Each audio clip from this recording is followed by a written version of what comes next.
ኢንጂነር ተሾመ ባይጌታ ወደዚህ መጥተው ኮሚትመንታቸውን እንዲገልጹልን በአክብሮት እንጠይቃለን። ከተለመደው አዳማ በማቀድ በመጀመር ቀድሞ በመጨረስ ስለሚታወቅ ይህንን እንዲፈጽሙ እምነትና ተስፋ እናደርጋለን። ከእሳቸው ቃል ደግሞ እንሰማለን። አመሰግናለሁ። ሚኒስተር ዶክተር ኢንጂነር ሀብታሙ ተፋ፣ ከንቲባ፣ እንደዚህ ታና ቢሮ ኃላፊ፣ እንደዚህም ሁሉም ባለስልጣናት ያላቸው የመንግስት ሰራተኞች፣ ክቡር ከንቲባው በሰጡኝ ኮሚትመንትና አቅጣጫ መሰረት ይህ ፕሮጀክት እንግዳውስ ያው የተሰጠን ለ18 ወር ነው።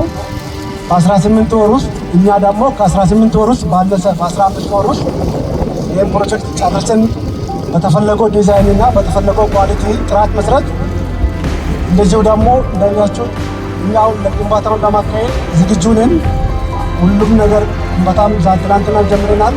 የገበነውን መንገድም ያው ሰርተን የገበነው ያለውት መንገዶችንም እንደዚሁ ደግሞ ከተማ አስተዳደሩም እንደዚሁ ደግሞ ውሃ አገልግሎቱም ባለፉት ሳምንት በነበረን ዝግጅት ከፍተኛ የሆነ ትብብርም ስላደረገን በዚሁ መልክ ትብብሩ የሚቀጥል ከሆነ ፕሮጀክቱ ደግሞ የጋራ የሆነ ትብብር እና የጋራ የሆነ ጥረት ስለሚፈልግ ሁላችሁም በነበረው መንገድ ትብብራችሁን እና ድጋፋችሁን እንደዚሁ ከሚኒስትሪ ጀምሮ ክልል ቢሮ እንደዚሁ ደግሞ ከተማ አስተዳደር ድረስ ትብብሩ ከቀጠለ እኛ በተቀመጠው ዲዛይን እና በተቀመጠው ኮንትራት መሰረት ግንባታውን አጠናቅቀን ለማስረከብ ቃል የምንገባ መሆኑን እኔ ብቻ ሲሆን የባይጌታ እና እንደዚሁ ደግሞ ከኛ ጋር ጄቢ የገቡት የቻይና ካምፓኒ ኳኒ አለ የነሱ ተወካዮችም ባሉበት እንደዚሁ ደግሞ ግንባታውን በወቅቱና በተሰጠን ዲዛይን ሰርተን ለማስረከብ ቃል ለመግባት ቃል እንገባለን።